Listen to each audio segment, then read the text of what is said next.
Hello, John Emmett. He is the first one up tonight on the stream, it looks like, as we are back after a couple shows off. We're back in Studio B at the Beach Street Yacht Club. Paul Homchick is saying hello. Paul, welcome to you. Alistair Murray's watching from down in Australia, presumably Melbourne. Ralph Roberts in Auckland, New Zealand. Welcome to you, Ralph. As we count down the last 50 seconds here to what should be a very interesting show. A lot of news. You take a couple shows off and there's a lot of news. I know. Ted Ryman checking in from Cape Town. Welcome back. Thank you, Ted. Thierry de Jong is watching here from SoCal. He's a Dutch gentleman.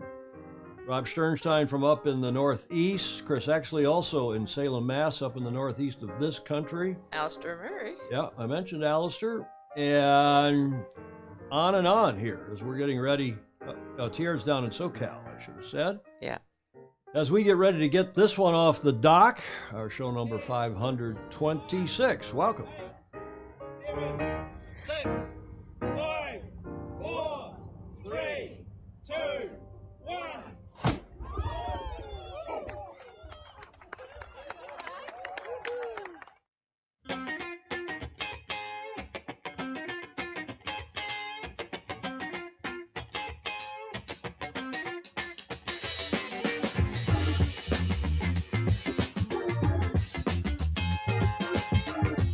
I trust you're well, Julia, after that break. Refreshed? Yes. Happy? Of course. Always happy. You are, even despite our Warriors losing badly last night to Boston. I bet you Exley and that gang up in the Northeast are happy. They're probably all cheering for the Boston Celtics. Who are up 1-0 in the NBA Finals, to our beloved Golden State Warriors. Welcome, everybody. Show number 526 for Friday, the 3rd of June. I'm your host, Tom Eamon. My co-host, landlady, Commodore of the Beach Street Yacht Club, Julia Vatican, is with me as well. The queenly salute that was. In honor of the Queen. Are you watching that at all? On and off. It's all over the TV here, yeah. The Jubilee celebrations. Right. Well, we're going to talk about that. Loved that game last night. Rob Sternstein is saying, yeah, Sternstein. I bet you did. Pindar's watching from the Kingdom of Saudi Arabia, the Kingdom of Scarborough. He's not in Saudi Arabia. Uh-huh. But nonetheless, we're ready to move forward here, and we are, Julia? Back in the saddle again. You recognize that. Who was that cowboy? The singing cowboy. Yeah. Back in the saddle again, Mm-hmm. out where a friend is a friend. Where we haven't rehearsed this, where the longhorn cattle feed on a lowly gypsum weed. Back in the saddle again. Okay, Gene Autry. Now, for extra credit, what year was that? 57. When he first sang that, and on what show? I wonder if anybody knows. The Nobody Gene Autry cares. show. It's before I was born, for God's sake. 1953. Okay. And he appeared on the Ed Sullivan Show when it was black and white. It didn't have a color logo like that. In September, I think, 20th of 53, a couple months before I was born. And he went out on, it was a big deal because he went out on the stage. With his horse. With his horse. Yes. Did you watch? Remember? We didn't have a television in 1953. And he went out and he backed off the stage. Everybody was impressed that the horse, remember the name of the horse? Oh, I should be. I don't. I don't either. I read it and I've forgotten it. Where's the banjo? Stingray wants to know. No banjo today. Well, but we are back in the saddle after a couple shows off. It was a great break. This is where Julia was up in. Well, you tell us, Julia. You haven't seen these slides. Yeah, no, that's downtown Calistoga. Your community up in Napa Valley, what, an hour and a half, hour and 45 minutes north of San Francisco. 77 miles. Wine country. This is the scenery going up to Julia's cottage in Calistoga, just outside of Calistoga. It's gorgeous. It's a gorgeous part of the world. Wineries, forestry, hills. And Julia, do you remember that picture? No. I took that picture when I was up there, I don't know, 2-3 years ago. And what are you eating? I thought our friends in the Netherlands would like that. Oh. Since we're talking, isn't that a Dutch baby? Oh, yes. Dutch baby. So since that's where Emmett is, since he's in the Netherlands, I thought I'd put that picture in of you from some years ago at your cottage. You call it a cottage? Oh, it is. Cottage. It's a little house. And that's the scenery outside of your beautiful home in Calistoga, where you spent the long Memorial Day weekend. Yes. Meanwhile, I was up on the coast, almost 3 hours north of San Francisco, up in a place called Gualala. A lot of people pronounce it Gualala, but in Spanish, it's Gualala, California. Gorgeous part of the world, almost up to Mendocino. We celebrated Memorial Day weekend up there. I put a couple pictures up on my Facebook page.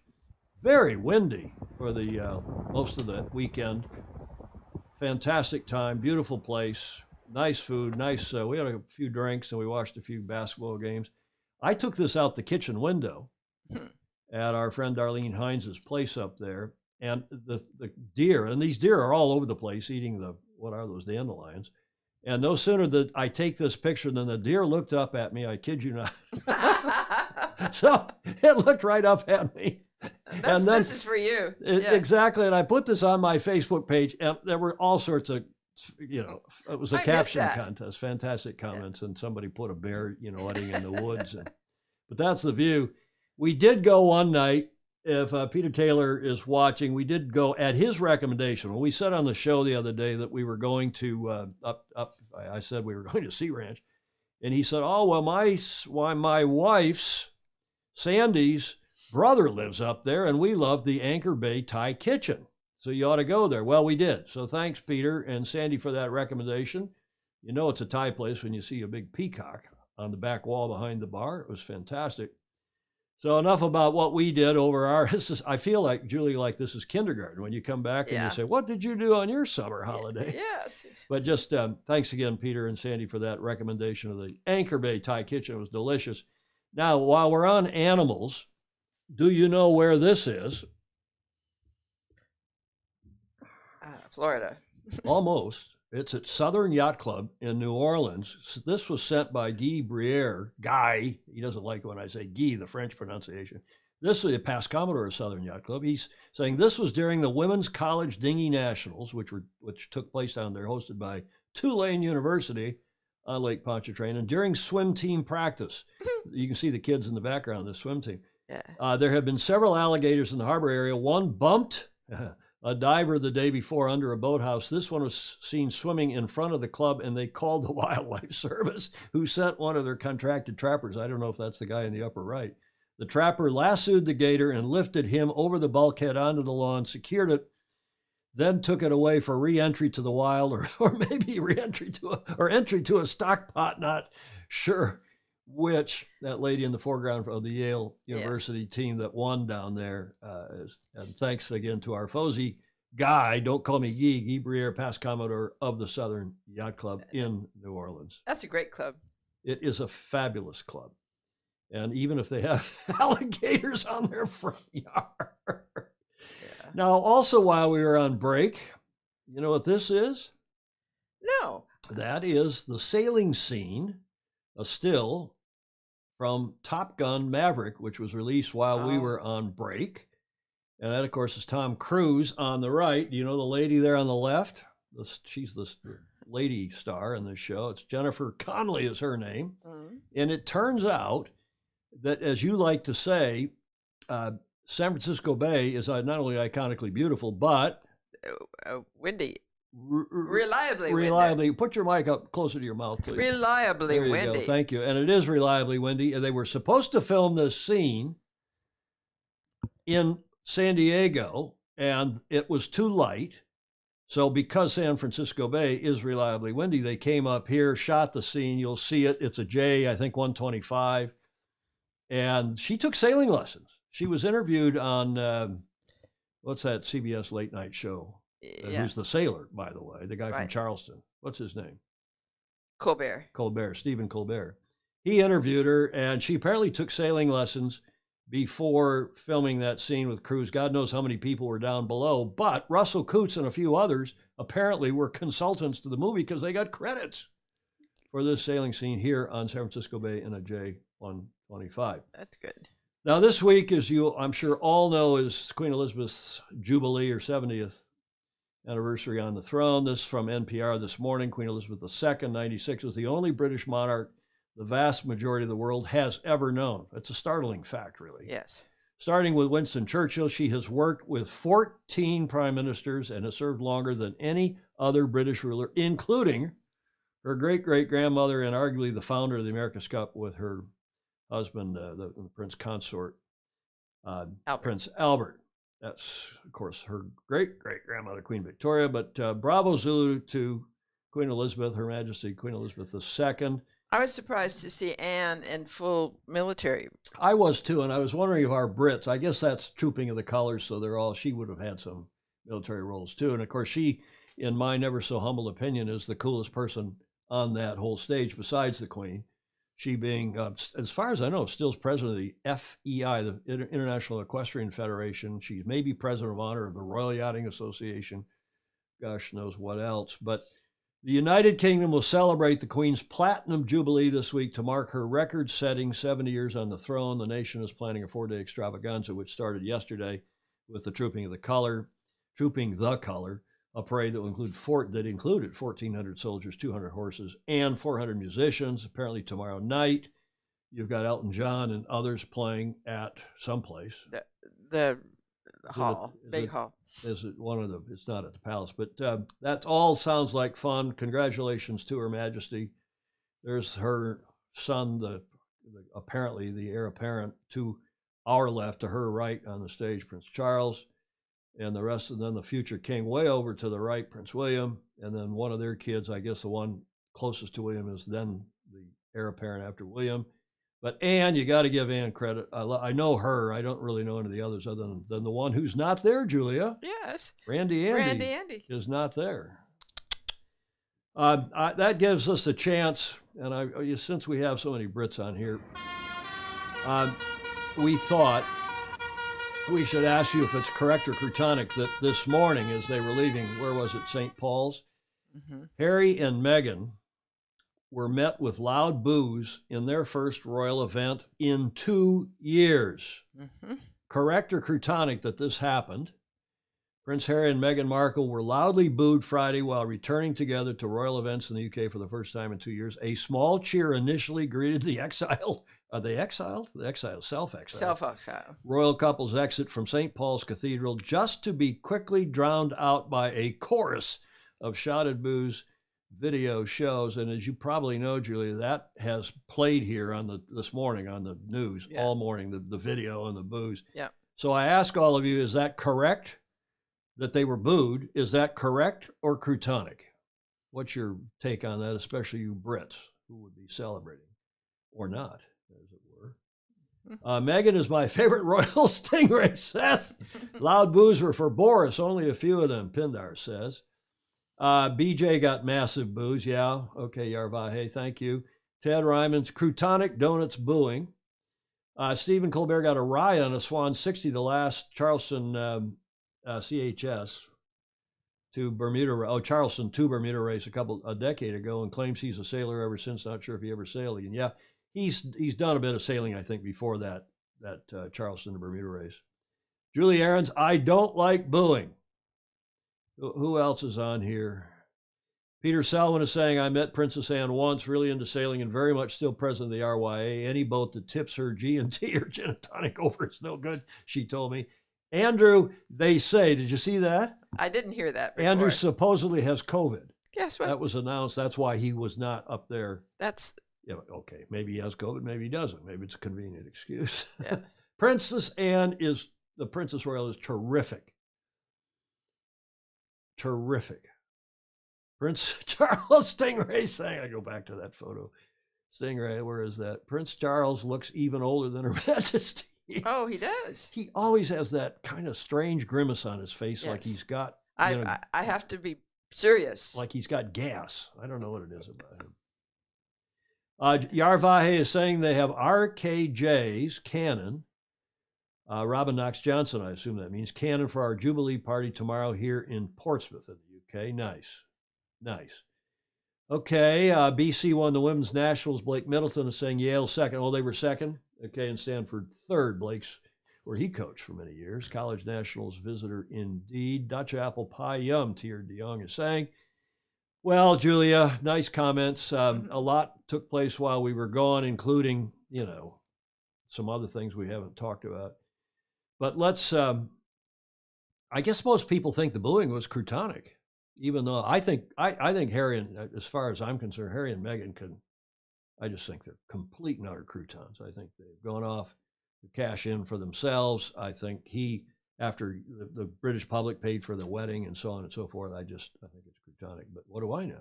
Well, I'm more interested in what the Brits think, Julia. Yes, me too. Huh? Me too. Do you know what day it is today? Oh, I forgot to look. It is Bicycle Day. Well done. World Bicycle Day. And do you know where that picture was taken? Amsterdam. No, but the clue is on the lower third. CPH. Copenhagen.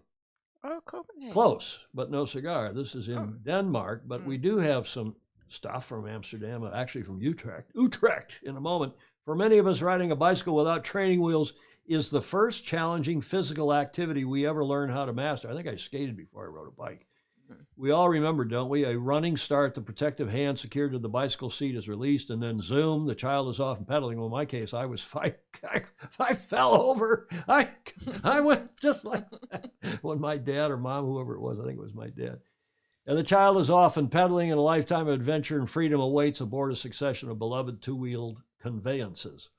In the spirit of that very first trip, let's take a closer look at World Bicycle Day, June 3rd, shall we? Now, we shall do that, but this is a fairly brief video of the largest bicycle parking garage in the world, in Utrecht. It's in Dutch, but with English subtitles. I thought it was fascinating. Have a look. Ik ben Mariet en ik ben student filosofie en bestuurskunde. I could read the subs. I'm Marriott. She's obviously Dutch. I use the parking facility.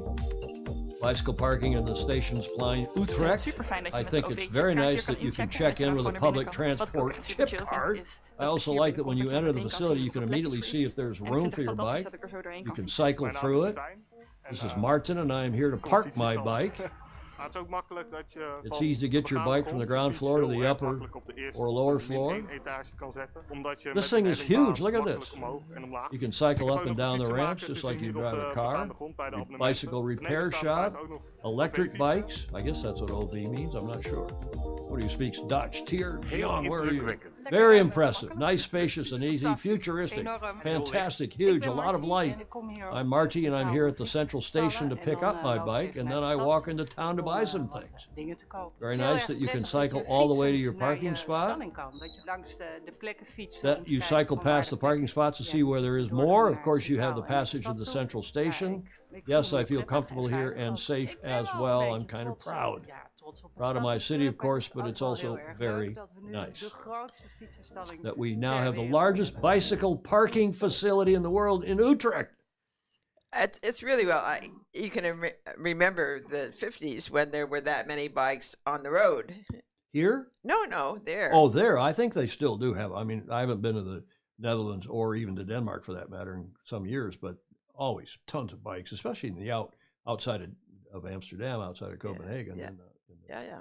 Suburbs and the smaller towns. Same in Germany, for that matter. When we lived in Germany, there were bikes all over our neighborhood, and it was good fun. Okay, I want to thank, now that we're back in the saddle, a week ago Tuesday, we had on the show Zach Carver, who is the director of this new film. It's now out, at least here in the U.S., this documentary called The Race to Alaska, and thank him very much. I thought it was one of the most interesting shows.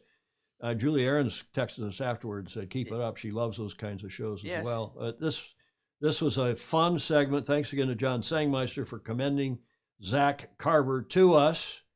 And it was good fun indeed. Go have a look at that show, our last show, number 525 from Tuesday last. Mm-hmm. Comments. Anne loves her sailing and goes about it very modestly, Arvahe is saying.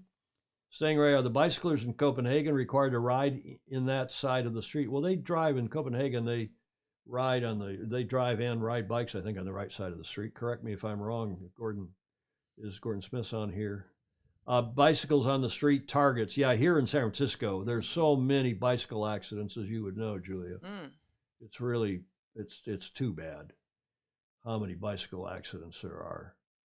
I would race there with my other super mature friends. Krasimir, now I'm off. Tom, you could sail before you could ride a bike. Maybe. Not quite sure. I could at least ride around down the bottom of the boat. Maybe I could sail. I don't really remember. Luca Craig, a smallish town that my better half comes from in the UK. Luca's down in Auckland last, if I remember well. There is a teacher that rides a penny farthing to school when the weather is okay, of course, so probably not too many good days to ride it, I'd be guessing. What's a penny farthing? Is that a type of a bike? The R2AK, the Race to Alaska start is June 13th, so in 10 days' time from Port Townsend in the northwest corner of Washington. I'm so looking forward to following the adventure. Stingray, are you going up there to have a look at that? You could watch it. Stingray, take us some video when you're up there. Do a John Emmett and take some video and send it down to us. We've got today our first episode of the Road to the 2022 Governor's Cup with Robbie King from Great Britain. He may be the smartest person we've ever had on this show, with the possible exception of Julia and Andy Rose and a couple others that went to Stanford. You know, I always got to say that. I know that bugs Julia Ahrens, but why not? Why not? Yeah. Penny farthing is the big wheel bike, I believe. Bill Wingrove down in Tampa, Florida, he would know. It's a bike with a huge front wheel. Ted Ryman in Cape Town. Yep. James Frederick Bland. J. Frederick Bland. Penny farthing is a big wheel fixed pedal bike, about 150 years old design. I didn't know that's what you call those bikes, a penny farthing. You learn something new on here every day. I'm sure there's a reason. Huge front wheel and tiny aft. Mm-hmm. I know what that looks like, but I've never known them to be called that. Well, that's interesting. Okay, shall we? We are at the starting line now. We'll get into yacht racing instead of all this other madness. And we have, as usual, our good friend John Emmett, who's on here, checking in again from the Netherlands. He's at the regatta, not up in Medemblik, not up in the IJsselmeer, as we explained on last Tuesday's show, but down near Amsterdam. Almere is the place. John. Hi, Tom, Julia, and all the Fozy. You join me here at the Dutch World Cup in Almere. It's actually the second World Cup, and it's a 3-race day, so a big day in the office. Going to be pretty late back, and then gym session, packing, because tomorrow is the final day. So we'll be getting on a plane. So hopefully the quality of this will be okay. As you can see, you're joining me from the race course, and this is literally what a coach gets to see. Lots of small boats in the distance. It's one of the reasons I'm a big fan of the country flags, because it makes it easy to identify your athlete.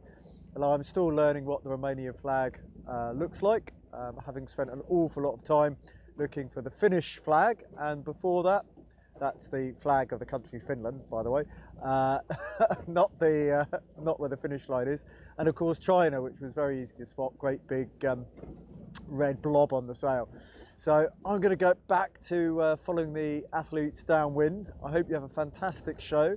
And I think next week we'll be chatting to you from Mexico, just hoping that I pass my COVID test first thing tomorrow morning. So have a great show. Bye for now.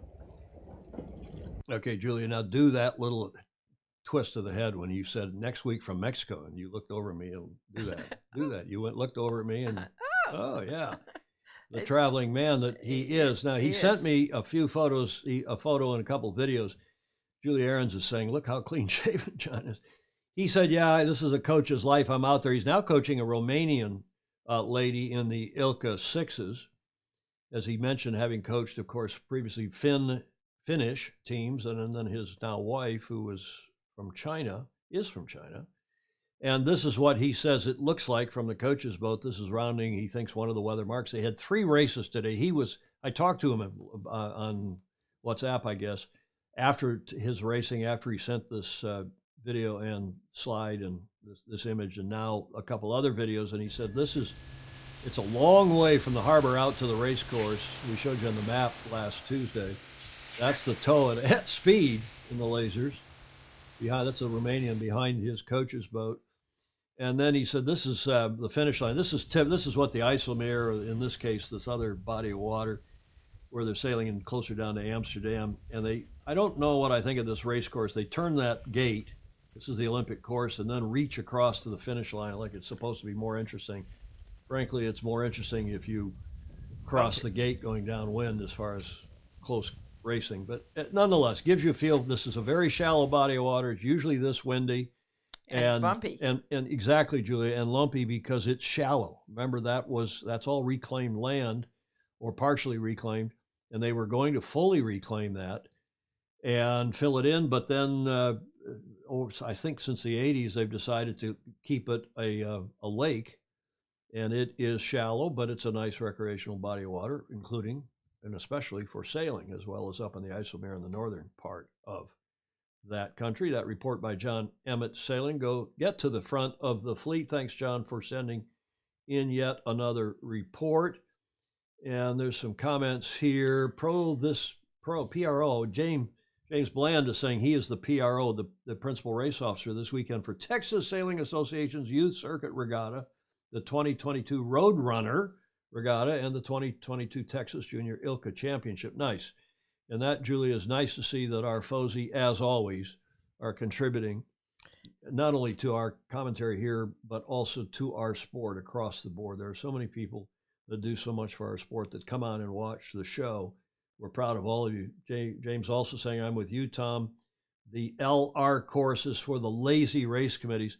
Well, that's true because it does then allow, it's easier for the race committee to finish the race because once they come through the gate and then turn, and reach across on port tack. Well, the boats then got stretched out. Yeah.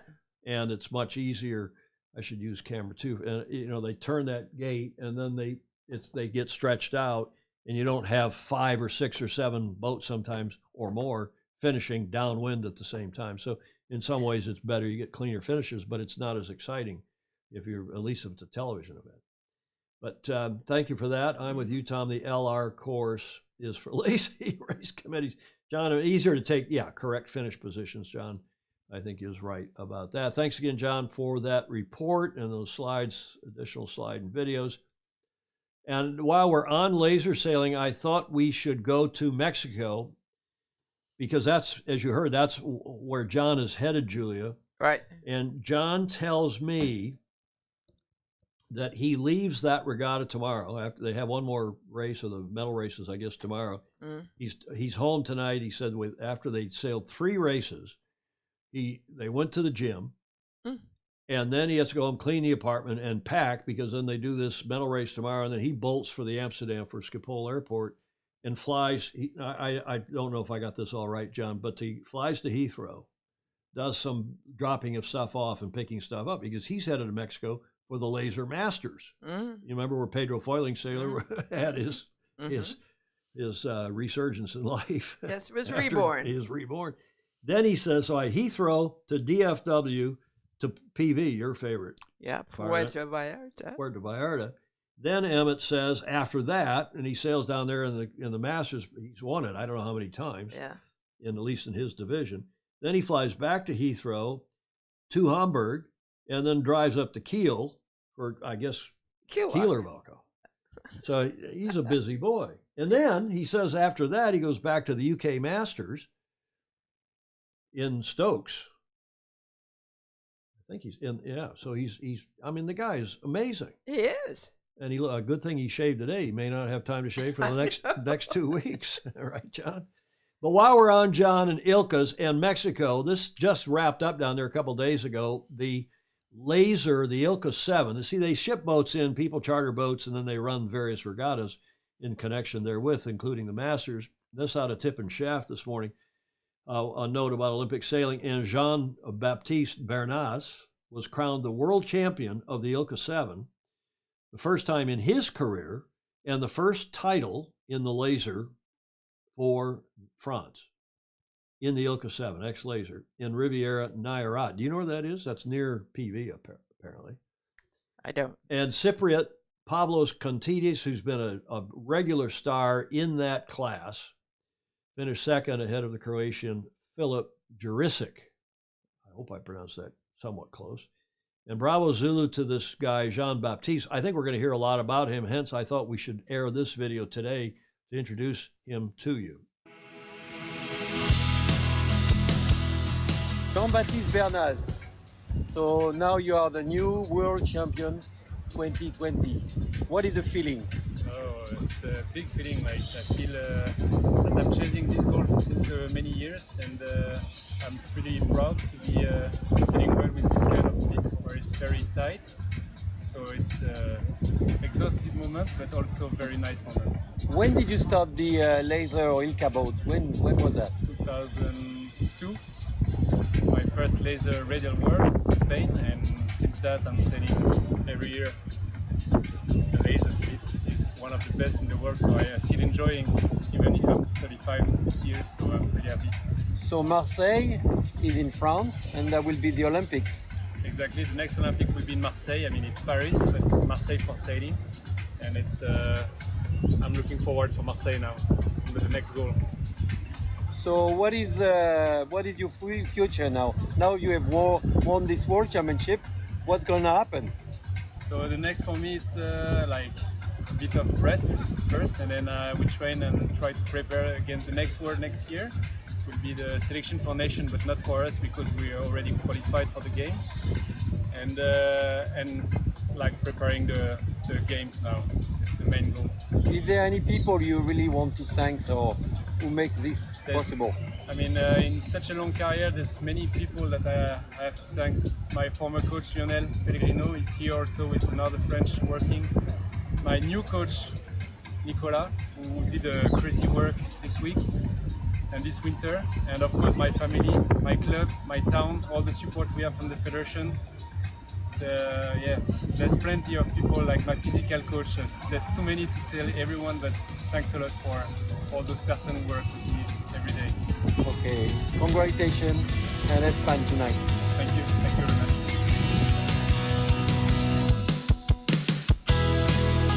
He said 2022, but I assume, or 2020, but I assume he meant 2022. John might know if maybe they haven't had a Worlds. No, the sign was 2022. Oh, it did say? Good. Yeah. Okay, I was trying to see that, but your eyes are better than mine, I guess. Well, bravo, Zulu. I think we're going to hear a lot about this guy, Jean-Baptiste, and congratulations to the French Federation and to Jean for winning this event. Yes, indeed. And nice event, apparently, and closely fought. Their Kiwis were in there in good shape. Mm-hmm. I had the rest of the people on the, I read that out on the podium with him. Yeah. So bravo Zulu to them as well. Now let's get to, go ahead, Julie. Well, Thierry Dejean said, tell John he needs to have plenty of time for clearing security at Schiphol, yeah. Schiphol Airport. Took me close to 4 hours the other day. I like that airport. I mean, the whole COVID clearing thing, you have to do it some places. You know, I think internationally you still have to do it, don't you? Yeah. Most, but it's I love that airport, and you get there early, and there's plenty of shopping and plenty of relaxation. There's a casino. There's all sorts of stuff in there too. Yeah. John Emmett says they won't let you in more than 4 hours in advance, and it took 3.5 hours. Yeah. Well, travel safe, John. You got quite a schedule ahead of you. We're looking forward to your report from Mexico. Yes. Next week.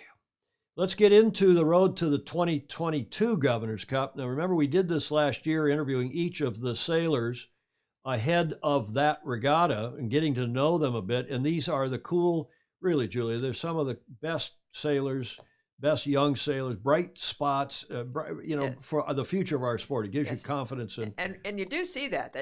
They do come out of there and you go, oh, I remember him. Exactly. Yeah. And they have real personalities, Yeah. we get to know them. It's nice. And this kid may be, his name's Robbie King, he's from Great Britain. He may be the brightest person we've ever had on this show. And I'll tell you why in a moment, but have a look to the B bumper, as we call it, for this year's 55th Governor's Cup, hosted by Balboa Yacht Club down in Newport Beach. We'll be televising this again live. Andy Rose, myself, Chris Bretschker. Stingray saying skip full security is easy if you shake. There is our Fozy Jeffrey Peterson, who won it last year, the 2021 GovCup, and there's another photo of him with his crew, having won last year. He will be back to defend his title. He's still not too old, along with these teams, Jack Egan of the U.S., Porter Cavley, who I think is from Annapolis. I knew his dad from the America's Cup. Robbie King, we just are going to interview here by tape in a moment. Robbie McCutcheon's coming up from New Zealand. Jeffrey Peterson back to defend his title. Morgan Pinckney from Newport Harbor Yacht Club on the other side of Newport Beach. Terrific young sailor, maybe has a shot at winning it. Will Sargent up from Australia, another great kid. Jordan Stevenson, who's a vet who's been up sailing before from New Zealand. Cole Tapper is back from Australia. Remember, we didn't have Australians or Kiwis last year or Brits. Right. Do we have Brits? Yep. Marcelo Torre from Australia, nice Italian name. And my favorite maybe is Marius Vesterlind from Sweden. We interviewed him, had him on last year. And the Rose Cup winner here in the U.S., what is the Rose Cup? That is the U.S. Youth Match Racing Championship taking place at the end of this month at Long Beach Yacht Club down in Long Beach. And we are also going to televise that with Andy Rose, myself, Chris Bretschker, and so on. So we are going to interview our first such skipper. We're going to do all 12 ultimately. And the first one is Robbie King, not Robbie McCutcheon, Robbie King from Great Britain. And we recorded this interview with Andy Rose and Robbie on Wednesday. Have a look. Well, welcome to the first episode of the Road to the 22 Governors Cup. The GovCup, of course, the prestigious International Youth Match Racing Championship held annually by the esteemed Balboa Yacht Club down in Newport Beach. We're delighted to have Andy Rose, GovCup guru, with us. And with him, our first interviewee, competitor for 2022, Robbie King from Great Britain. Andrew, take it away. Well, Tom, it's great to be back with you at this time for the Road to GovCup series, because that means the GovCup is not far away. I think we have about 8 weeks. It's July 25th through the 30th, and we can hardly wait. This year we have the usual teams are back. We were unable to have the Aussies, Kiwis, or great British teams last year because of the COVID restrictions. They all will be back, and it's setting up to be a great event. So we thought we'd start with the UK entry, Robbie King. Robbie is the British youth national champion match racing, has an incredible record in a whole bunch of other boats, and is actually here in California studying. And so we are very pleased to have Robbie. Welcome, Robbie. Hi, great to be here. Hey, Robbie, tell us about this. This is almost 10 years ago. Yeah, I remember it. It was a while ago. Yeah, so that was in Optimus, the year that I went to the World Championships, which was super fun. I still remember it like it was yesterday. It was a great regatta. How many boats were in that one approximately? You remember? Yeah, so that regatta, there's maybe 300 boats, but what's impressive about it is the number of countries, because actually at that regatta they only allow 5 spots per country. So I think there was something like 65 different countries in this one regatta. Wow. And then you got into 420s? Yep, indeed. This is me sailing with my brother, Alex. And winning? Yeah, sometimes winning, sometimes losing. Yeah, it was great fun though. Is your brother older or younger? He's younger. Yeah, he's still at college. So he has to listen to you and stuff. Yeah, absolutely. Well, I mean, I've sort of left the country, so I can't not as a result too of much anymore. But not as a result of sailing with him, I hope. No. No. Well, that's great. We've seen a lot of siblings sail together, and it's always an interesting dynamic. How about the RS 200 then? Yeah, so this is a really fun class that we race in the UK. It's sort of what people do when they're at college or just after college, and the racing is really great. Like we get 100 plus boats at the nationals, and lots of great sailors sail them. So. And shall we go to this next one, Andy? You want to go? No, let's wait. Let's wait on that because I have a couple of questions. Well, actually, this, that one is great. That's you winning the UK Youth Championship. We've actually had a number of UK Youth champions sail in the Governor's Cup, and we certainly are glad to have you here. Robbie was invited last year, but of course couldn't come because of COVID. You have sort of a varied background there. If you have 100 some odd RS boats, You know, how many do they have a silver and gold fleet? So are there only 50 on the starting line, or what? No, actually, what's great about this regatta is they race everyone in one course. So there's like 120 boats piling into the Winter March. It's great, yeah. So when I said you have the most diverse background, gee, I think that's almost the exact opposite of match racing, when there's a crowded starting line with two boats. How did you get into match racing and compare them? How do you compare the two? Because they're as far apart as I can imagine. Yeah, that's a great question. So I guess as a teenager, I only did fleet racing. And then when I went to college, I got into team racing, which is what the colleges do in the UK. And then maybe a year after that, I started getting into match racing. And they're all different, and I like all of them. And they're all different. Which is what's great about sailing, I think, is that you can do these different. Yeah, absolutely, and you can even do it when you're as ancient as Tom and I. Yeah, exactly. Yeah. And I know that's what you're striving for. The match racing, have you found that match racing helped? I know you're an avid team racer. You were out here in the spring in Newport Beach for the fantastic Baldwin Cup at Newport Harbor Yacht Club. I think one of the most fun team races. That was great fun with the, Do you think match racing has made you a better team racer? Or is it? You know what? I would actually say that team racing makes you a better match racer rather than the other way around. Interesting.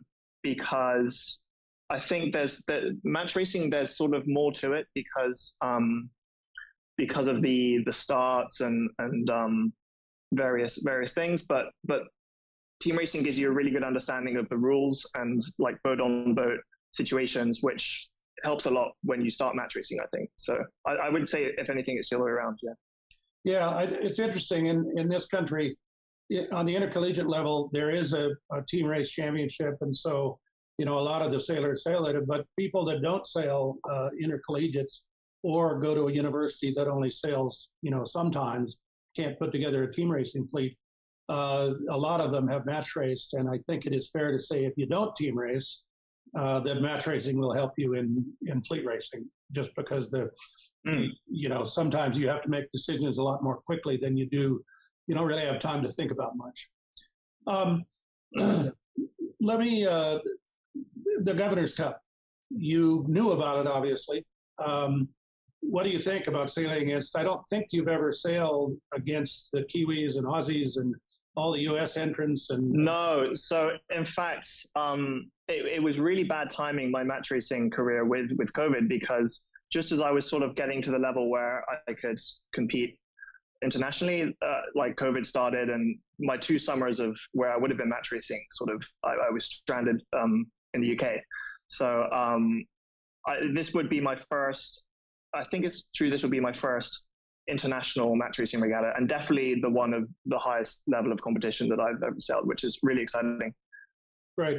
The good news about the Governor's Cup, we've seen this a lot with really good sailors who come but don't have as much match racing experience as some of their competitors, is we do a double round robin. So you have 22 races basically, and we've seen, Tom, a number of people come back from, say, losing the first 2 or 3 races to having great series and sometimes getting in the semifinals. So, back in the day, I remember Ted Turner lost his first 3 Congressional Cup races and still won the Congressional Cup.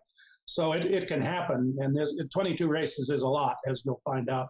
And I think it'll be great. I predict that you will do quite well here.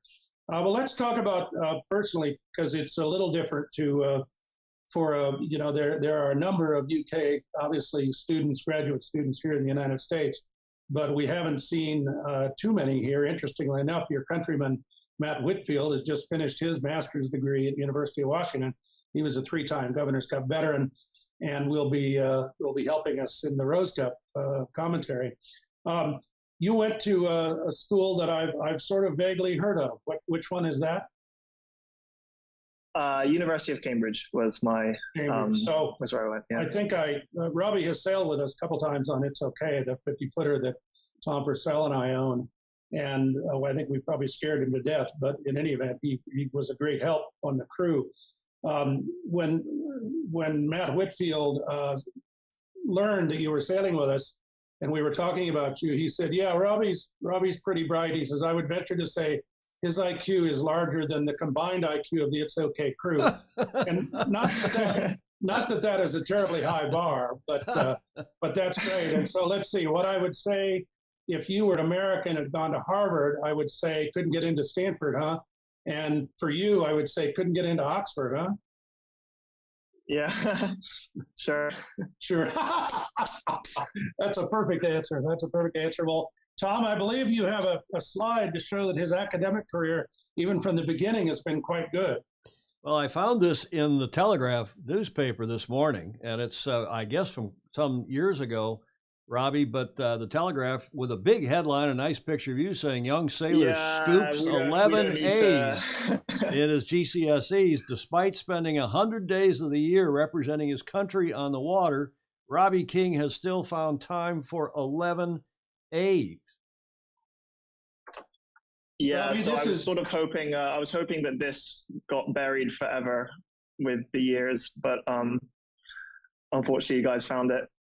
Where, Tom EHMAN is, he could be on one of those British detective shows because he is way good at this. Well, Robbie, think of this interview as good practice for the Monday night dinner at Governor's Cup, because I think you're aware that on Monday we get all the crews up there, usually 2 crews at a time, and I try to make you say stupid things or otherwise embarrass you. So think about, this is just good practice for that. Okay, great. TFE, what else do we have? I just want to put this one picture up. Robbie, we didn't ask why you're over in Berkeley this summer. You're here in the Bay Area, and you're working, I guess, over in Berkeley. Is that right? Yeah, that's right.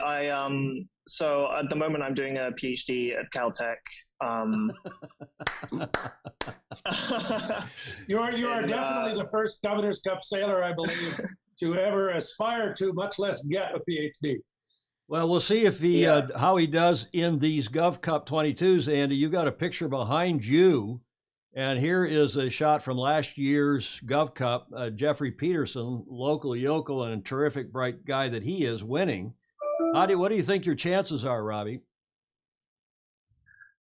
To be honest, I haven't been doing as much sailing this year as I used to, so I think I need to maybe try and get out there a bit and do some practice, because I've been busy with like moving to California and the new job and stuff, but and these guys are incredible sailors. Like, I've seen them race before, and I'm just excited to be on the start line with them, to be honest. One more question. What's your PhD in? What are you studying? It's in quantum computing. As if Tom and I knew what that was. Well, I'm sort of I don't know how many if people have heard of it much or not. I mean, I hear about it a lot, but yeah. Well, we've all heard about it, I think, Andrew, and we'll look forward to hearing more about it when we get together with you in just 4 weeks' time. 4 or 6, what is it, Andy? 7 weeks' time, I guess. End of July for the 2022 GovCup down in Newport Beach. And we're really looking forward to it. This is our first episode of Road to the Governor's Cup. We did this last year. It got a lot of, it was very popular, Andy, as you know. And we appreciate you all coming on, and especially you, Robbie King, coming on for this edition. Any last thoughts, Andy or Robbie? We'll go to Robbie first. Just thanks for having me, and I'm super excited to race the GovCup finally, because the last 2 years I've been trying to do it, but couldn't make it because of COVID. So I'm lucky that this year I'm just still young enough, so it's my last opportunity, and I'm glad that it worked out that way and that I get to be there. Well, make the most of it, and I'm sure you will. We, as I said, this is it's great to start this series of Road to the GovCup, because it makes me fully realize that it's almost here. Trust me, you'll have a good time, and I think you'll like the boats. I would recommend, though, that the thing behind me, they sail better if they're in the water, unlike some other modern boats. So. Robbie, Thank you very Andy, much. thank you very much. And we'll see you in a few weeks down in Newport Beach. And Andy, we'll see you sooner because we're doing the Rose Cup. We'll be televising that at Long Beach Yacht Club the end of this month, end of June. And until then, so long. Okay, well, that was good fun. It was nice. And as I said, Julia, it gives one confidence in the history, in the future rather, of our beloved sport when you see kids like Robbie King. I had to check. You see, Yarvahe is saying not only did he get A's, he got A stars. Now, do you know what an A star is in the UK? No. It's an A plus. Uh-huh. And I didn't know that. I had to check with Emmett and with Pindar this morning, and they both explained to me that an A star is even above an A. So you take your GCSEs at what, age 16, then you take your A levels at 18, and on his first whack at these tests, the GCSEs, he not only got an A, he got an A plus on all 11. Fabulous. So thank you for explaining that to us, Yar and John Emmett, and also Andrew Pindar. So the kid is obviously exceedingly bright. I'm looking forward to meeting him in person. I've invited him, Julia, just over here to the yacht club. Oh, good. If he wants to come, he's just over in the East Bay at Caltech doing a PhD in quantum computing. Now, Stingray knows what quantum computing is. I see he says, what is a qubit and what is an entanglement? His comment. Well, we're going to get to that in a second. You can't come on the Sailing Illustrated University, have somebody talking about quantum computing without going a little bit into that. Meanwhile, the Balboa Yacht Club will host the 55th Governor's Cup, the 25th through the 30th of July. We will televise that again. I'll be down there for a week with Andy and, as I said, Chris Bretschker and so on, and Robbie King and Jeffrey Peterson and any number of the others. Looking forward to that. Also, in 3 weeks' time, at the end of June, we'll be down at, you know that club, Julia? That Burgee? Long Beach. Long Beach Yacht Club. And they'll be racing the Solings just outside the breakwater for the Rose Cup, which is the U.S. Youth Match Racing Championship, named after Andy Rose. He donated the trophy. Didn't ask that it be named after him, but they did. U.S. Sailing did. And that will be at Long Beach Yacht Club the 15th through the 19th of this month. And we will be televising that live as well. We'll keep you informed as to where, but on various, maybe even here on our YouTube channel as well, and Facebook channel, as well as U.S. Sailings and other channels as we go forward. Now, Robbie King, Bravo Zulu, Blake Middleton saying he's got to deliver a boat across Lake Minnetonka. It's summertime up there now, Blake. Enjoy that. Mark Curtis, smart guy. So why is he sailing about with the likes of us sailors, Curtis? Well, he's not only bright, but he's diplomatic, Julia. Yes, I mean, he handled those questions. You dealing with Rose and myself. Wait till Monday night, as Andy said, the opening dinner. But bravo Zulu to him on his academic performance, which is, it's impressive by any means, by any measure. And Robbie, as we said, had A pluses. 11 A pluses. That's what an A star is on his GCSEs, despite spending a lot of time on the water representing his country. That's a stat we ought to keep for doubting Thomas's. Now, exactly. And now you know that he said he's getting his PhD in quantum computing. Yes. Now, I've asked any number of people this morning, do they know what quantum computing is? Nobody knew. I figured Stingray would know. Perhaps one or two others of you, maybe several others of you know, but I had to go find a video. Now, on the internet, there are lots of videos about quantum computing. Some are 2 minutes, but very few are 2 minutes long. I did manage to find one, but most of them are 10, 15, 20 minutes long, trying to explain what quantum computing is. And I got to tell you, I watched a couple of these for 15 or 20 minutes, and I still don't quite understand it, except that it's, well, here, I'm going to play this video courtesy of Duke University. That is a quick learner on quantum computing. It's only a couple minutes long, and see if you understand it after we watch this brief video. Even though we experience the benefits of classical computing every day, there are problems above a certain size and complexity that would take a traditional computer an impractical amount of time to solve. Enter quantum computing. All computers rely on a fundamental ability to store and manipulate information. Current computers manipulate individual bits, which store information as binary 0 and 1 states. For example, when our human eyes see the letter A, our computer sees a specific string of zeros and ones. From social media to spreadsheets, everything is done through these sequences of zeros and ones. Where current computers use bits, quantum computers use qubits. The bits in our current computers can only be either 1 or 0, but not both. But qubits can represent a 1 and a 0 at the same time. So if computers were coins, current models would be a coin flip, with either heads or tails as the only outcomes. But quantum computing would be like spinning the coin. The computer doesn't have to choose one or the other. This allows quantum computers to look at many different variables simultaneously. The good news is that quantum computers would be thousands of times faster than our current computers, possibly reducing the time to solve a complex problem from hundreds of thousands of years to mere seconds. The bad news? Quantum computers are very fragile and need to be perfectly isolated from heat and vibration. One quantum computer is kept cool at 0.015 Kelvin, or about 180 times colder than interstellar space. Although quantum computers promise to power exciting advances such as better batteries or new disease-curing medicines, conventional computers will still be the easiest and most economical solution for tackling most problems. Okay, got that? Mm-hmm. Thanks to Duke University. So, this is at atomic level. This is computing at the atomic level, and these chips, and they're little tiny chips, and they have to be kept exceedingly cold. I mean, you just heard. Right. Very low temperature, and they can't be jostled at all. And there's some devices I saw online. I'm not going to go into it. We'll maybe get Stingray on here to talk about it sometime. Quantum Computing Illustrated. You got to love it.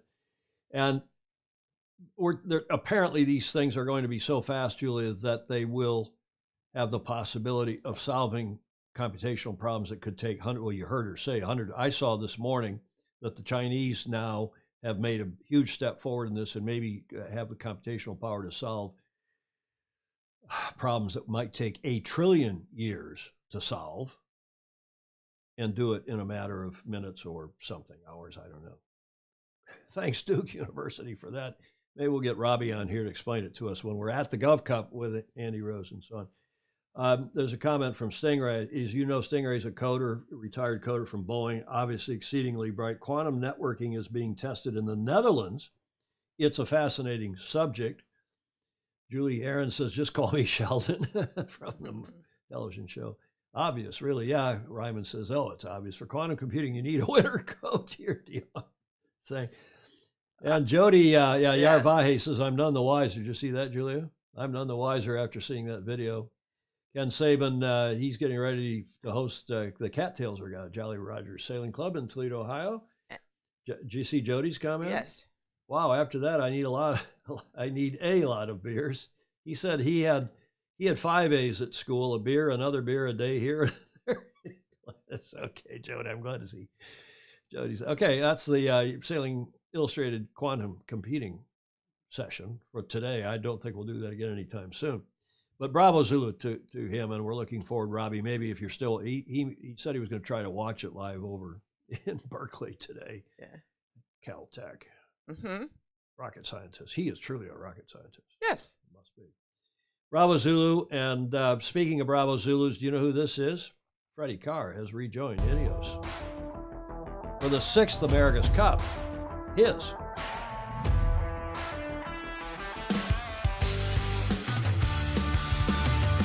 David Carr, or Freddie as he's commonly known in the sailing world, is a hugely passionate sailor who wears his heart on his sleeve and is all about Britain trying to win the America's Cup. I think his first America's Cup experience was with GBR Challenge back in 2003 as a nipper in the team, and now he's one of our more senior sailors. A huge amount of experience, incredibly passionate about the team.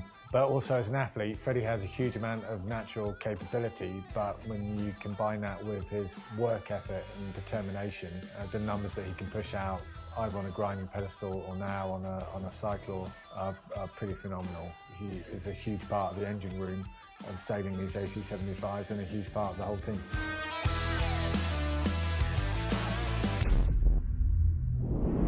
Bravo Zulu to Freddie and to Ineos Britannia. It's the only real America's Cup news I found. I've been scouring. The America's Cup's gone pretty quiet. I wonder why.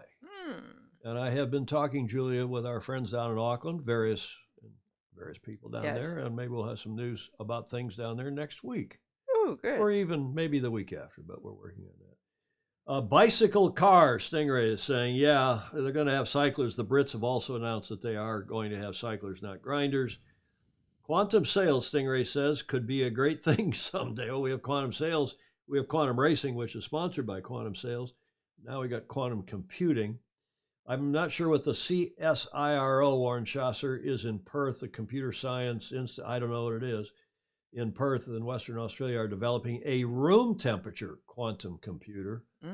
And I see also that there's some snide comments and probably rightfully so from, where is it here? From J. Frederick Bland, I think, about the Chinese. Oh, they'll make a better government if they have quantum computing. But there is a mad race among countries to develop the first practical quantum computer for military and medicine. I did a little bit of reading and listening into this morning. I didn't want to bore you all with it more than we probably already have. But lots of comments, and J. Frederick Bland saying no news is good news. Bay Area sailor John Clauser, Jack Everett is saying, hi, Jack, he has a PhD in quantum physics, different branch from computing, but I assume related. Yeah, I think so. No one heard from Dunphy again. Yeah, we are checking in with Mr. Mark Dunphy down in Auckland. Hey. So we shall see what's going on in the Cup, and we'll have more news for you, no doubt, next week. Meanwhile, let's go to this day in history. No relation to this kind of computing that we've been talking about, quantum computing. But nonetheless, this guy must have been brilliant. He was young. He died at a young age. Do you know, Julie, what happened on this day in history, the 3rd of June? 1539. Oh my goodness, 1539. It's about the state through which a hurricane. I hope all of you in Florida are staying safe down there. It's going to go through southern Florida, probably only Cat 1, but there's going to be a lot of rain. This guy is Hernando de Soto. Oh, from Spain. Yes. 1500 to 1542. And here's your second clue. I already gave you a clue about the state because there's a hurricane going through Florida coming out of the Gulf of Mexico. Stingray asking, I'm going to digress. I'll miss the comment. He's saying, just curious, does the Cup have a venue yet? Luca Craig, hackers of passwords will love quantum computing. Hi, Christopher Gillingham. Back to our subject, this day in history. On this day in history, commissioned by the Spanish crown to conquer Florida, Hernando de Soto and his expedition of, get this, 10 ships and 700 men landed on the coast of Florida in 1539. It was around the Gulf Coast, by the way. He was then one of the wealthiest and most successful of the Spanish conquistadors, having worked as a slave trader in Panama and the West Indies, and as Francisco Pizarro's second in command during their conquest of Peru. His travels through the American Southeast in search of conquest and treasure would last 3 years. In 1841, his expedition made, I had no idea that he did all this. In 1841, his expedition made the first European sighting of the Mississippi River, where he died. De Soto died of a fever in 1542, and his body was interned. I think interred is the right word, isn't it? I didn't type that up, but cut and pasted. He was interred in the Mississippi River. So on this day in history, 1539, Spanish conquistador Hernando de Soto claims Florida for Spain. Some would say it still is Spanish today, and one of the great states in our beloved country. This day in history, 3rd of June, 1539, and he comments, De Soto saw the Mississippi 299 years after his death. It was a couple of years. Was there a typo in there? Maybe that cut and paste. I don't know where I got that from, but maybe it was Crutonic. Bill Wingrove, Mara windstorm, lots of rain down there, though. Bill's up where DeSoto actually landed, or near where he landed, up near Tampa Bay, and he's saying there's lots of rain down there, meaning South Florida, where that hurricane is expected to pass through in the next 24 hours. So hours, stay safe if you're in Florida, particularly southern Florida. If you're just joining us for about an hour and 6 minutes into today's show number 526 for Friday, the 3rd of June, after taking a couple shows off, and I don't know about you, Julia, but I enjoyed every minute of it. Yes, and you should have. Of the time off. First time in 5 years that we took a vacation, or at least I did. Yeah. You took a day or two off over the last 5 did. years, but precious little yourself. Now, here's the guy that's got the great job. I've been back and forth with our good friend, Mr. Dr. Andrew McIrvin, because we got a big rise here, and spike, I should say, of COVID here. It doesn't seem to be too, what's the word I want? Virulent, doesn't seem to be too deadly. There's not even much of a rise in hospitalizations, but it seems like half of our friends now have COVID. Some for the second or third time. Yes. Including one of Sangmeister's kids, William, if he's watching. I hope he's better now. He just got it. So, there's here and there, there's a fair, it's starting to feel and sound like the common cold. Dr. Campbell says that it's a totally different breed, and we keep giving COVID shots for the new. It has no relationship to the new sort of like the flu shots. They're only good for what? For last year's flu half the time. Yeah. Well, in any event, forgetting about COVID, and we're going to get the good doctor is going to come on. He said as soon as he gets sorted out from his travels. But guess where he is now? There's a clue.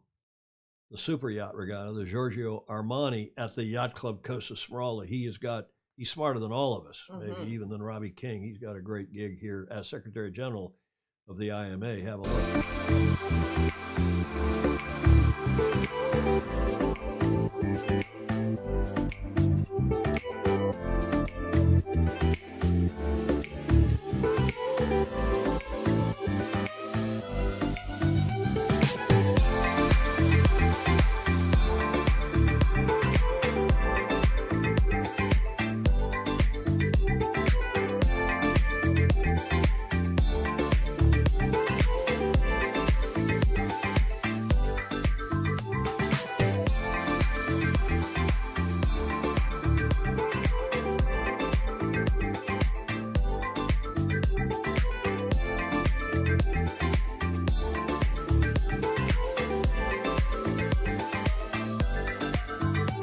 Does that look like fun?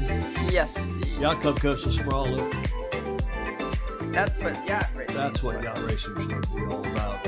As well as things like the GovCup, where, as a couple of you said, it's nice to see people pulling sails, hiking, not hunkered down in the cockpit with Game Boys. Look at that final shot. Mm-hmm. Fantastic. Yacht Club Costa Smeralda, and this latest Maxi Regatta, and that is where the good doctor is, Dr. Andrew McIrvin, who is, I think he's also going to come to the Stat Cruise. He's being invited. So I think we're going to get him through here. Oh, good. In September. Hope so. If so, we'll get him live. Andrew McIrvin has such a tough job, Stingray is saying. He does a fabulous job. That, to tell you what, it is a tough job. He's herding cats, and most of them are multimillionaires. Well, they're all multimillionaires, and some of them are billionaires. And you know what it's like to deal with one, not about 24 of them. Who's used to getting their own way all the time. Yes. And then he's done that article in the New York Times about him, several months ago. It was just fabulous. And he deserves it. He does. Bravo Zulu to Andrew McIrvin. Also, bravo Zulu to Artemis Technologies. You'll recognize some people in this next video. It's not per se about yacht racing, but with the Emirates Team New Zealand developing a hydrogen chase boat, these guys, Artemis Technologies, have developed, and they're former America's Cup team here. They were here in 2017, and also in Bermuda, rather here in 13 and Bermuda in 17. And now they've turned their attention. A lot of the sailors from that team are working for Artemis as this technology company up in Northern Ireland. And I thought this video about their latest chase boat, which is electric and foiling, you would find interesting as well. Have a watch.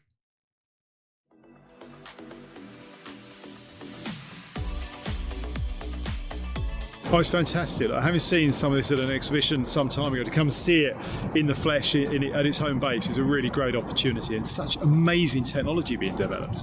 the team at the Department for Business have been focused on moving a lot more of our research and development support and financial support away from London, out into wider parts of the UK. And it's something here in Northern Ireland, and particularly around Belfast, with the work that's going on with companies like Artemis, that we can really see the benefits of. So our 10x vision is for a decade of innovation here in Northern Ireland, and Artemis fits in so well to that. We always need to look at new ways of doing things. We don't just do things the way we've always done them in the past. And one of the things that we are very clear on is the need to move away from foreign sources of fossil fuels towards renewable technologies. And this is a fantastic example of how transport can be completely revolutionised, how we're moving entirely to electric in a way that saves money, but also helps meet our net zero targets. When I visited COP26, maritime was really a big issue, and it's good to see that we're having this maritime response. What is being proposed here by Artemis and the work that they have done will be something that is used right across the world, designed, developed and built here in Belfast. It's rare to be involved in a project here in Belfast that is going to make history and impact the way we look at shipping worldwide. We know that 16 of the ships that are sailing at the moment are giving off the same level of emissions as all the cars being driven. But what this project can show you is that actually if you have the will and the knowledge and you're able to innovate and exploit that technology, we have a solution for maritime. The project looks like it's really in that phase where it's going to take off. It's great to see the boats in the water, and from an operator point of view, we think we've actually got a solution that is operable in the future, and the maritime sector is dying for that zero emission technology that can still service the clients properly. So really excited.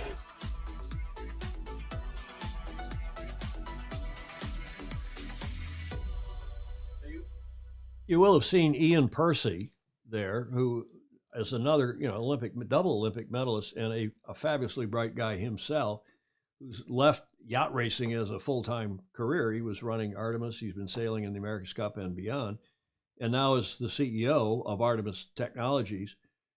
Did you see Natasha Santi maybe passing through there? Yes. Who's our FOSI friend? She's been here and involved, and she was doing hospitality for the America's Cup team. Now it looks like she's in charge of special events. And that's terrific. Stingray's saying, yeah, SailGP Team Canada spent time at Artemis in Northern Ireland recently to take advantage of that same simulator. Yes, a lot of the teams have America's Cup and SailGP teams, and it's obviously quite a good, cool operation, and bravo Zulu to them. And you have to wonder whether this electric foiling boat is a lot more practical than this hydrogen foiling chase boat. You know that each team has to buy 2 of those they got to buy 2. They have to have 2 of them, and the only place they're going to buy them is from ETNZ. Yes. This is, I don't know, ETNZ's a whole strange operation, but that's another issue. The Star Sailors League Gold Cup wrapped up today, their second qualifying event, and the Slovenians have won. Bravo Zulu to them. The second round of the SSL Gold Cup qualifying series came to an end today in Granson on Lake Neuchâtel in Switzerland, with another 2 teams earning the right to compete at the final series in Bahrain in November. We told you that Bahrain would be the finals. Slovenia and Lithuania finished first and second overall, leaving Ecuador in third, and the only team in this round not to go ahead in the SSL Gold Cup 2022. We'll keep following this. Their racing wrapped up today. Had a bit more breeze than they did in the first round. It looked pretty cool, and we will keep you posted as that series moves forward to the final in Bahrain in, I think it's November, later this year. Here's another, we'll get toward the bottom of the show, but here's another event coming up that we're going to follow. Do you recognize this, Julia? That is the East Passage of Narragansett Bay. You're looking out toward Castle Hill. I think that's, let me just look close. Yeah, that is. And that is where they start the Bermuda race. And on June 17th, the Cruising Club of America's 52nd biennial, every other year, Newport to Bermuda race will start. Here's a little teaser video.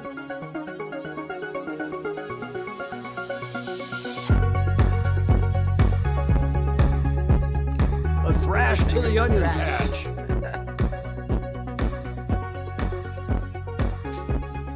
That's just in 2 weeks' time. So we'll be following that. There is Castle Hill right here, and this is the ocean behind us. That's looking back into Newport, Fort Adams, Newport Harbor, Goat Island over here, and that is the starting line. You can see the yellow buoy here, and I guess the other end is out someplace. Or maybe that is the starting line. I'm not quite sure. But they start right there off Castle Hill, right at the south end of Narragansett Bay. And this is the 52nd running of the Newport Bermuda race, co-organized by the CCA and the Royal Bermuda Yacht Club. Yeah. Scheduled to begin Friday the 17th in 2 weeks' time in the entrance of the East Passage of Rhode Island's Narragansett Bay, with a first warning signal scheduled for 1300. First run in 1906. The Bermuda race is the oldest of the 5 great 600 nautical mile races and is preceded only by the transatlantic race, of course, a little longer. A fleet of potentially 200 yachts is preparing for the start and will be split among 8 divisions, double-handed. The Finisterre, which is for cruisers, the Gibbs Hill Lighthouse, the Mully Hull, the Open, the Spirit of Tradition, St. David's Lighthouse, and a super yacht. Among those 8 divisions, upwards of 17 classes will be formed. The smallest yacht in the fleet, the J99 Finale, and the double-handed division measures only 32 feet LOA, while the largest, the steel-hulled schooner Columbia, measures 141 feet length overall. The 112-foot sail training vessel Spirit of Bermuda is entered, as is the 70-foot trimaran Argo, a top contender for line honors, in the Maxi 72 Proteus, a top contender in the Gibbs Hill Lighthouse division, which is the first the corrected time, the boat to win uncorrected time. We'll be keeping an eye on that. It's a fantastic race. And Julia, yes, one hopes that the current fairly newly minted Commodore of the CCA, or president, I'm not sure, I think they call him Commodore, of the Cruising Club of America, is our FOSI Commodore Chris Odorowski. Past Commodore of Seattle Yacht Club, member of New York, member of Beach Street Yacht Club. Yes. And I've got a line out to Chris. I pinged him. I haven't heard back because he's off wherever he is in the world. Oh, that'd be terrific. And I hope to get Chris on here before that race. Maybe he'll be racing it, no doubt. Yes. One of his several boats. So it'd be good to have Commodore Odorowski, Otto, as they call him up in Seattle and Vancouver and beyond, have him on the show to tell us more about this very cool traditional. He's cool. Great. He is cool. Actually, over 220 yachts will compete in the Bermuda race. Chris Exley is telling us. Chris, up in Newport. That's terrific news, Chris. Thank you. Morning from the land of Oz. David Price. Pricey is up. His daughter Olivia has announced a new Olympic campaign. Now we're going to cover that. We're going to get Olivia on here at some point. David, tell your wife thank you, Christiane, for keeping me posted. And Jack Everett is doing the Bermuda race. Oh, he's on a Swan 44 on Freebird. Okay, Jack, keep us posted. Mark Curtis, I sailed as relief helm deckhand in the first Little Bermuda, Marion, Massachusetts, up Buzzards Bay, to the Royal Hamilton Dinghy Club, which is the other big club in Bermuda. So that's a pretty old race, too. Yes, it is indeed. So we'll be following that, like we follow the Sydney Hobart, and we follow the Fastnet race and the Rolex Middle Sea race, all of which are these, what's the other 600 miler? Transpac's a lot longer than that. But those are by more or less the 600 mile races that we all follow, and you all like us to follow, I guess. Tell us otherwise. But we'll follow that race 2 weeks from today, the start of which is off Castle Hill in Narragansett Bay. That brings us to the D block. There were so many I had to pick from just a few, Julie, because after we're gone for 2 weeks, there are a lot of submissions from our FOSI. Yes. Now, I didn't say I was going to add in the top of the show that while we were gone, Australia had an election, and they elected a new prime minister. In fact, the prime minister conceded before the election results were even done. But NBC News in this country, this is how they publicized it. Australia votes for a new government as PM Morrison admits defeat. And here's the picture. That's a guy in a Speedo casting his vote. Only in Australia. I was so jealous. Look at that. I don't know what the voting house is, but the guy came in apparently off the beach. Who knows where? Yeah. Terrific stuff. You got to admire the Australians. Caribbean 600. Thank you, Yarva. Hey, that's a good point. There's another 600-mile race. The SailGP Chicago starts 2 weeks from today. Yep, could be good. A bravo Zulu to all of you. A budgie smuggler, J. Frederick Land says. A Speedo. We all grew up in Speedos, sailing in Speedos under our cutoff shorts. Put your Speedo on in the morning, wear it all day, and then take it off at night, wash it in the sink, and put it on the next day. It's amazing we didn't all end up with crotch rot, but that's how one rocked. Yes. In those days as kids. Now, well, this is the big new issue, right? And I don't know if somebody sent this to me. Maybe it was Sangmeister. Then this is the new PCR test for monkeypox. It's already available.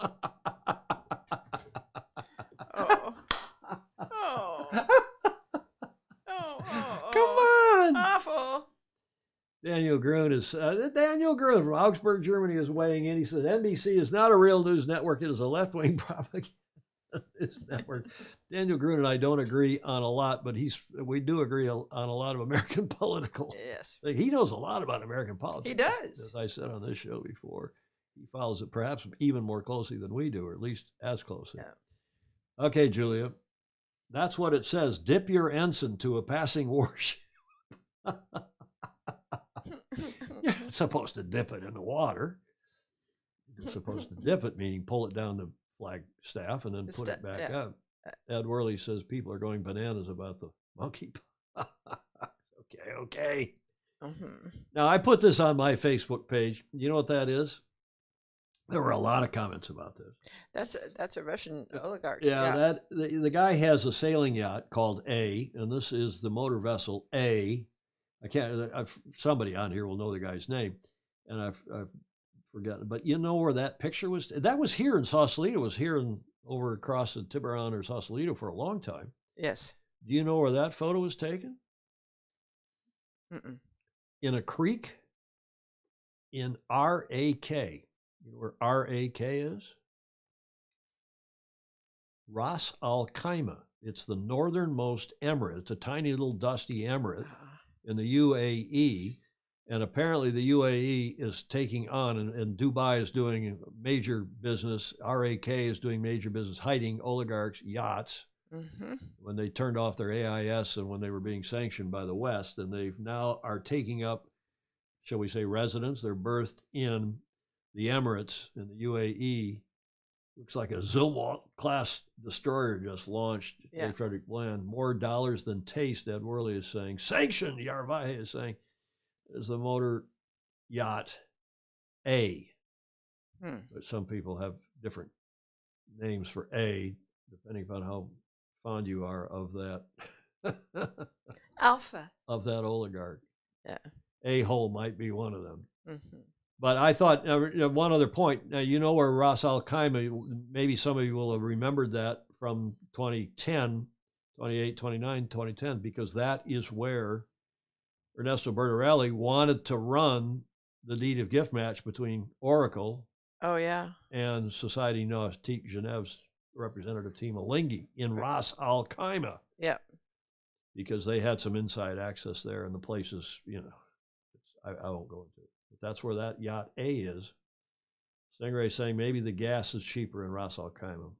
I know Daniel Grun will agree with us, Julie, but why is our president going to Saudi Arabia to beg for more oil when we've got so much oil, so much gas here? Because he's listening to through his wrong left ear. I don't know what's going on with that. Okay, that brings us to our last one, Julia. There is no such thing as a grouchy old person. The truth is, once you get old, you can finish it. Oh, you stop being polite and start being honest. Right? Yes. We're not grouchy, are we? Oh, some people might think so. I don't think. Certainly you're not. I can be grouchy. I admit that I'm now old. I don't much care anymore about being polite. And we do try to be honest with each other and with all of our foes on here, whom we love very much, and the support that you give us. Yes. Every Tuesday and Friday. Absolutely. For this show that gets us to the finish line, Julia. Thank you very much for a shorter show today, an hour and 25. You are witness. Yes. lots of good news to share. And sharing is a really good thing to do with these things. You see, Ryman says grouchy. We're not grouchy.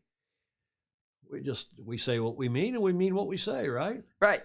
We leave comments open, and even in replay, as you all know, you could recite this probably from by heart. Support us on Patreon if you would, please. Patreon.com/join/Sailing Illustrated. Give us $1 or $2 or $5 or $10, or some people give us $100 a month to help keep us afloat. Julia, final thoughts? Oh, I wish this week would get over with. It is. It's over in about 30 seconds. When we Yes. sign off here, and we can relax and go to a black tie dinner tomorrow night, won't we?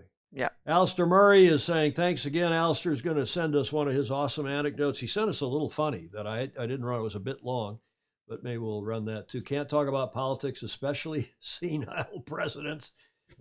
Stingray, thank you. Thanks to everybody for joining us, and we will see you. It's great to have you. Great to see you back, Gordon Smith, in your country, adopted country of Denmark. And we hope to see you all on Tuesday. We'll be back then for more of the same. So in the meantime, we hope you can sail fast, sail safe, and have fun. Ciao. Ciao. For now.